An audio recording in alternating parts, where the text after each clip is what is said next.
Welcome to the Viva Vegan Minisode with me, Faye. And me, Erin. So we're going to talk a little bit about Viva's 30th anniversary boat party, which was great. Obviously, Viva's been around since 1994 and we're celebrating our 30th year this year. So what was really nice is we took a boat along the Thames. The Elizabethan. Absolutely. It was beautiful. Yeah, so we went all the way down the Thames. We had an amazing 5-course meal by the amazing chef Liam Penn. Oh, it was superb. It was themed around a garden. We're allowed to disclose this, aren't we? Hopefully. I mean, so. I'm sure he'd like the promotion. He's quite secretive sometimes with his menus, but it was beautiful. It was all themed around his sort of garden and allotment. And yeah, I mean, it was so wonderful. There were 5 courses. There were things like cold pea soup, which I didn't know could taste so good. Champagne and cold pea soup. Oh, yeah, it was so good. But yeah, 5 courses of just amazing combinations that I couldn't even think of. Yeah, sensational flavours. Well, I think my highlight was probably the all-potato dish.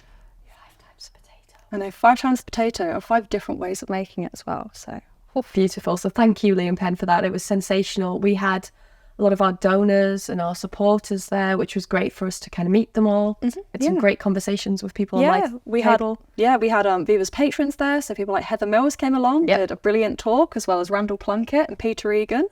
We had Juliet obviously giving speeches, and Tony. It was a really good night. We held an auction. We sold a Viva branded car.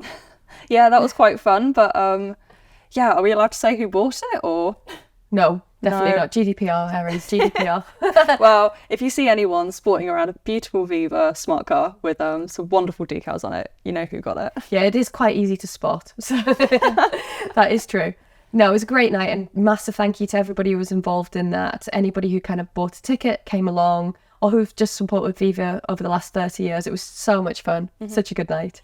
So yeah, the boat dinner was absolutely amazing, but that isn't where Viva's stopping with the 30th anniversary celebrations. Next month, we've got our Trilogy of Talks, which is going to be happening at the Greenwood Theatre in London. So we're going to be having some amazing speakers. Absolutely. Yeah, so it's going to be things like Heather Mills, and then also Randall Plunkett is going to come along. Randall's going to be talking about his rewilding project, which he's been doing, which shows how he's repurposing his 750 acres of land to, return to nature without the use of things like culling or, the destruction of species, which otherwise in rewilding projects we see. He's not introducing anything like predators, for example, which should be really interesting. Oh, it'll be a great talk. And Heather Mills, who I had the honour of chatting to a little bit on the boat, another Northern lass, woohoo. She's great. She's going to be giving her Heather Bites Back talk, which is all about kind of empowering entrepreneurs and looking at investments and getting things off the ground. And obviously she's an amazing businesswoman, so that'll be probably a lot to learn for people. Yeah, it sounds like it's going to be really interesting. Juliet will be there as well, doing her amazing David versus Goliath talk, which she did at Vegan Camp Out. But you can still get tickets for it if you want. It's going to be starting at 1 p.m. at Greenwood Theatre, and you can get tickets on our website. It's going to be on the 20th of October. Brilliant. And obviously it doesn't end there. Just as one final celebration of our 30th anniversary, I'm going to be sitting down with Juliet, the woman behind Viva. And we're going to be having a little chat and doing a podcast. We're going to be looking at her career, how it all started, finding out a little bit about what her catalyst was to go vegetarian and then vegan, and just kind of looking back at the kind of remarkable work that Viva's done over the last 30 years. So a bit of shameless self-promotion there, isn't it, for us all? But yeah, it should be really interesting. I mean, a lot of people, they might have joined Viva in the last 10, 20 years, or maybe, just in the last year. So it'll be interesting to see where it started and how far it's come. So yeah, in other news, we have brands like Beyond Burger who are launching some brand new products. So over the summer, they launched some new vegan sausages, but as of recently, they're actually releasing a completely mycelium-based steak, which is really interesting. I didn't really know what it was, but actually it turns out that some other brands have been doing similar things before. Yeah, I think back in May, it was the company Meaty had like 100 million in terms of investment to kind of establish their mycelium burgers. And it's really great that we've got those options now on the market. I think with Beyond Meat, we were talking about this. They've kind of been beaten down by the press a little bit, haven't they?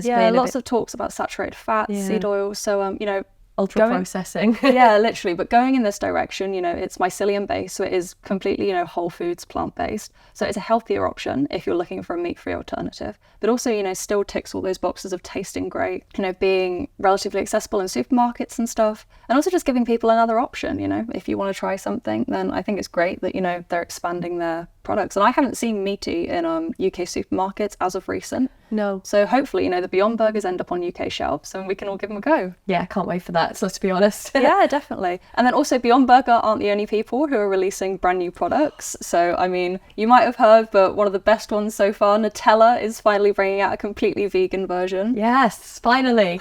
I remember being at university and my friend at the time, I used to just watch her spoon Nutella out of a jar, and apparently that's quite a common thing for Nutella eaters. Yeah, I mean, I never really did that, but but I do remember that Vego released their amazing hazelnut spread, which has been so good. But I think it would be really nice to have a proper original vegan Nutella, which should be so nice to try. And then also, we have people like Krispy Kreme who are expanding their vegan range. So they already have some brilliant vegan options, which I think you were saying you've tried quite a lot of. Yeah, okay. All right, Erin. But don't donut shame me. But yeah, so hopefully they're bringing out some new flavours quite soon, which they've just announced, which I'm really looking forward to. Absolutely. The more the better. Bring it on. Definitely. If they can lean towards, more and more vegan options and they taste great, why not? So I'll give a big shout out to Derek Sarno, who has recently repurposed an old chicken broiler farm, which was actually one of the first broiler farms in the UK in the 60s in Norfolk. But actually he's partnered up with some really great companies called the Little Mushroom Company and Smithy Foods in order to repurpose the farm now to make it a wide-scale mushroom growing operation. Which is great because he's going to be doing lion's mane steaks, which are bougie and fabulous to eat. Yeah, I mean, great meat alternatives as well. So, I mean, he's actually said himself that he's not aiming just to replace chickens with mushrooms, but, if you can make them go into most dishes, then... That would be brilliant. And hopefully this could be a sign of, things change. We've got all these mega farms in the UK, and if we could kind of get rid of them and use the space for something positive, using less land, water, all the usual kind of trappings of the terrible factory farming industries, that would be great, wouldn't it? Yeah, definitely. And I think it's kind of a nice... move on that essentially you're repurposing the place where, all of these chickens did sadly, suffer or bred, and actually just using it to make something so nice that will ultimately help to tackle that factory farming initiative. Amelioration in its finest. So the last few weeks as well, I've been doing a lot of freshers fairs. As mentioned, I'm a campaigner, so I do a lot of work going out there. So far we've already gone to 3. We've gone to Bristol, which had one of the biggest shows of students that we've ever had. It had nearly 15,000 people show up. That's crazy, isn't it? That's a huge amount of people. I know, it was literally like a festival up on the downs. But yeah, that meant that we gave out thousands of sausage roll samples, probably close to 2,000. And then also hundreds of donuts and Vego bars. We had students watching our VR headsets, which you might have seen before. We immersed students into a VR factory farm, which has been so amazing. We've had some great conversations as well at the University of Gloucestershire and also the Universities of South Wales. We have some great clips, for example, of people literally saying that today they started off as a vegetarian and by the end of the day they've been changed to a vegan just because of the conversations that they've had with us, which has been so rewarding. Yeah, congratulations to you and all of the campaigners who are out doing that, because that is they're huge numbers. They're huge numbers. Yeah, thanks so much. But no, honestly, talking to students is so great, and they're essentially people who are making some of the biggest changes on the vegan scale, so it's great to empower young people to take those first steps and go vegan. And speaking of first steps and going vegan, a lovely segue there is into the V7 meal plans that we're doing. So you've been giving out cards, haven't you, all doing the freshers tours to advertise a kind of relaunch of V7, which Marianne, our food and cookery manager, has worked tirelessly on, and Danny and all loads of people making videos behind the scenes. So we're running a new campaign to show how easy it is to just make that switch from dairy and from meat to vegan alternatives, and how cheap and accessible and simple it is to do so. Check out the link below and go and have a look at the new V7 meal plans, because they are sensational. Later in the year we're going to be running a high protein version as well for all you gym buff type. So that was the gym. Oh yeah. That was the gym. So we're going to be launching that in collaboration with Plant Team as well over in America. So yeah, lots going on at Viva at the moment. Yeah, I mean, V7 is brilliant as well because it's one of those super easy ways to, just kind of take the first steps. At the Freshers Fairs, we've also been giving out so many of them, and students love it because, it tells you what to buy, when to make it, how to make it, and it just kind of takes out all of the stress of going vegan. So yeah, definitely, as Faye said, check it out at the link below.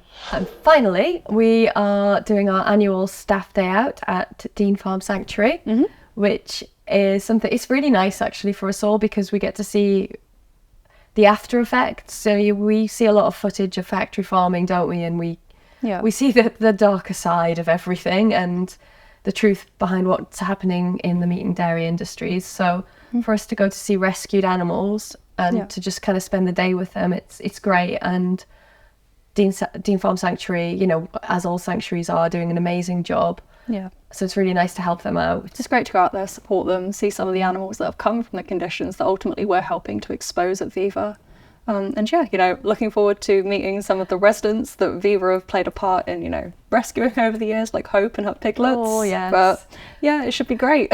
Although last year I did end up doing a lot of the mucking out for the day, which was, Yeah, pros and cons. Pros and cons. That was a hard day on the shoulders. Oh, yeah. Which I only had to do once, so stop complaining. Yeah. But it'll be a really lovely day out, and it's really good for team building as well, isn't it, for everyone? Yeah, of course, it should be great. So that about wraps it up for this month. So thank you so much for watching. If you haven't already, give us a like, give us a subscribe. Make sure you keep coming back. We've got loads of interviews, loads of good video content on our YouTube channel. And yeah, we'll see you next month. Yeah, see you next month. Bye. Bye.